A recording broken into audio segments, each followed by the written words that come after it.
ಅಪಾರ್ಟ್ಮೆಂಟ್ನವರಿಗೆ ಕಾವೇರಿ ನೀರನ್ನ ಕದ್ದು ಮುಚ್ಚಿ ಅಕ್ರಮವಾಗಿ ಮಾರೋ ಈ ಭಾರೀ ಹಗರಣದಲ್ಲಿ ದೊಡ್ಡ ದೊಡ್ಡ ತಿಮಿಂಗಿಲಗಳೇ ಇವೆ.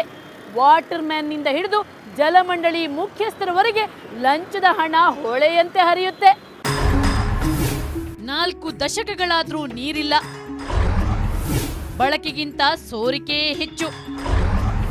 ಲಂಚದಾಸೆಗೆ ಕಾವೇರಿ ಬಲಿ.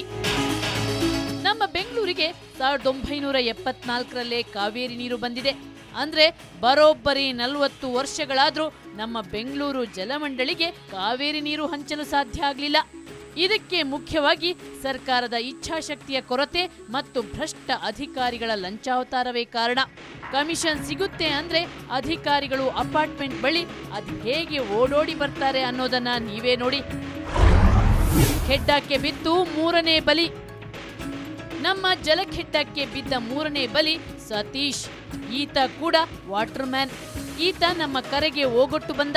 ನಾವು ಅಪಾರ್ಟ್ಮೆಂಟ್ ತೋರಿಸಿದ ಬಳಿಕ ಖುಷಿಯಾಗ್ಬಿಟ್ಟ. 30-40 lakhs ಆಗುತ್ತೆ ಅನ್ಕೊಳ್ಳಿ. ಒಂದು 15 to 20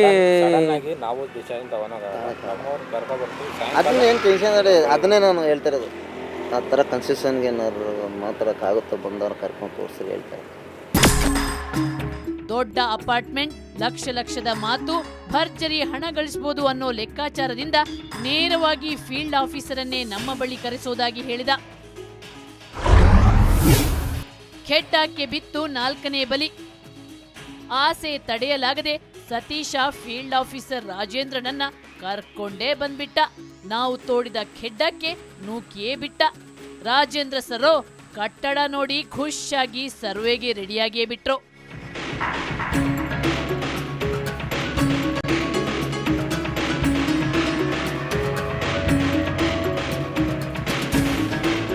ಸರ್ವೆ ಮಾಡಿದ ಅಧಿಕಾರಿ ಅಕ್ರಮ ಸಂಪರ್ಕಕ್ಕೆ ನಿರಾಕರಿಸಿದ್ರು. ಆದ್ರೆ ಸಂಪರ್ಕಕ್ಕೆ ಆಗೋ ಖರ್ಚಿನ ಪಟ್ಟಿ ಕೊಟ್ರು.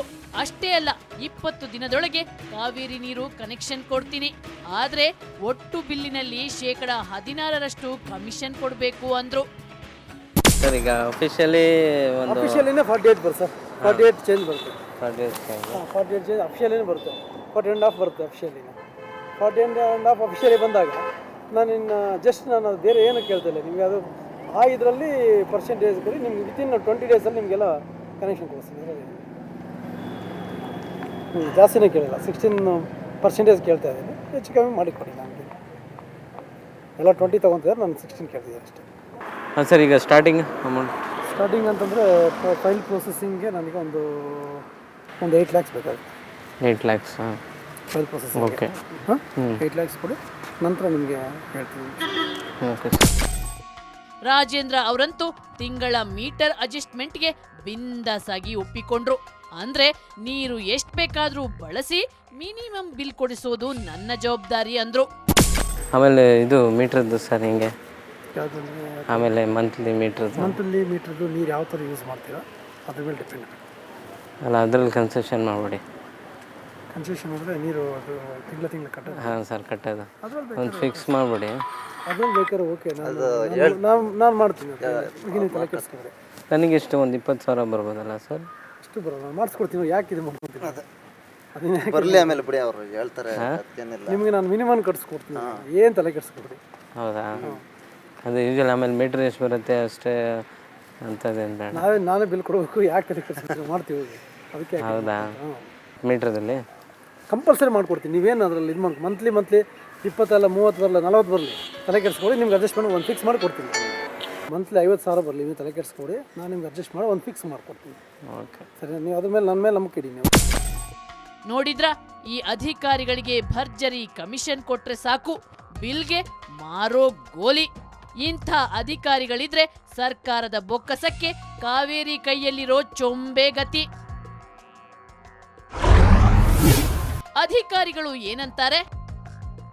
ಬೆಂಗಳೂರು ಪೂರ್ವ ಭಾಗದಲ್ಲಿ ಕಾವೇರಿ ನೀರಿನ ಲೂಟಿ ಜೋರಾಗಿದೆಯಲ್ಲ ಸರ್, ನೀವೇನ್ ಮಾಡ್ತಿದ್ದೀರಾ ಅಂತ KR ಪುರಂನ ಜಲಮಂಡಳಿ ಅಧಿಕಾರಿ ಕಾಂತ ಅವರಿಗೆ ಕೇಳಿದ್ರೆ ಅವರ ಉತ್ತರ ಕೇಳಿ.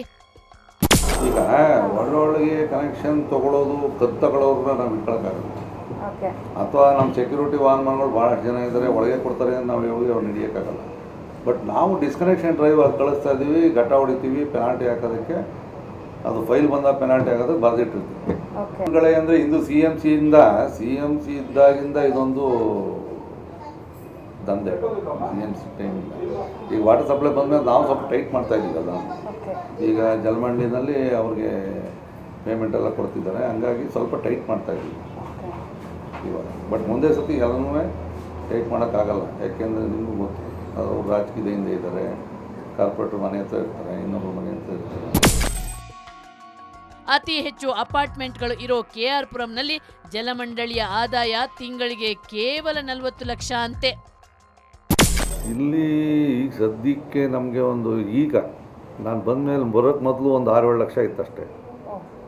ಇದು ಒಂದು 40 ಲಕ್ಷಕ್ಕೆ ತಂದಿದ್ದೀನಿ ಇವಾಗ. ಇನ್ನೂ ಇಂಪ್ರೂವ್ ಮಾಡಬೇಕು. ಜಲಮಂಡಳಿಗೆ ಆದಾಯ ಎಲ್ಲಿಂದ ಬರುತ್ತೆ ಹೇಳಿ?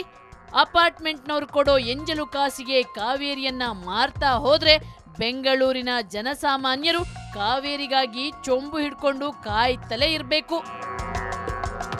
ನಮ್ಮದು ಬಡವರ ಪರ ಸರ್ಕಾರ ಅಂತ ಕೊಚ್ಚಿಕೊಳ್ತಿರುವ ಮುಖ್ಯಮಂತ್ರಿಗಳೇ ನಿಮ್ಮ ಕಣ್ಣ ಮುಂದೆನೆ ಬಡವರ ಪಾಲಿನ ಕಾವೇರಿ ನೀರನ್ನ ಶ್ರೀಮಂತರು ಕದ್ದು ಮುಚ್ಚಿ ಕುಡಿತಿದ್ದಾರೆ. ಅದಕ್ಕೆ ಅಧಿಕಾರಿಗಳು ಸಾಥ್ ಕೊಡ್ತಿದ್ದಾರೆ. ಇಂಥ ಭ್ರಷ್ಟ ಜಲಮಂಡಳಿಯ ಅಧಿಕಾರಿಗಳ ವಿರುದ್ಧ ಕ್ರಮ ಕೈಗೊಳ್ಳಿ, ತಪ್ಪಿತಸ್ಥರಿಗೆ ಕಠಿಣ ಶಿಕ್ಷೆ ನೀಡಿ, ಬಡವ ನೆಮ್ಮದಿಯಾಗಿ ಒಂದು ಬಿಂದಿಗೆ ಕಾವೇರಿ ನೀರು ಕುಡಿಯುವ ಹಾಗೆ ಮಾಡಿ. ಇದು ಇವತ್ತಿನ ಕವರ್ ಸ್ಟೋರಿ. ಮುಂದೊಂದು ಸ್ಫೋಟಕ ಸುದ್ದಿಯೊಂದಿಗೆ ಮತ್ತೆ ಶುಕ್ರವಾರ ಬರ್ತೀನಿ. ಅಲ್ಲಿವರೆಗೆ ನಿಮ್ಗೇನಾದ್ರೂ ಸಮಸ್ಯೆ ಸಂಕಷ್ಟ ಇದ್ರೆ ನಮ್ಮ ಈ ವಿಳಾಸಕ್ಕೆ ಬರೀರಿ. ಕವರ್ ಸ್ಟೋರಿ ವಿಭಾಗ ಸುವರ್ಣ ನ್ಯೂಸ್ 24/7, ನಂಬರ್ 36 ಕ್ರೆಸೆಂಟ್ ರಸ್ತೆ, ಶಿವಾನಂದ ಸರ್ಕಲ್, ಬೆಂಗಳೂರು 1. ನಮ್ಮ ಇಮೇಲ್ ವಿಳಾಸ coverstory@suvarnanews.in. ನೇರ, ದಿಟ್ಟ, ನಿರಂತರ ಸುದ್ದಿಗಾಗಿ ನೋಡ್ತಾರೆ ಸುವರ್ಣ ನ್ಯೂಸ್ 24/7.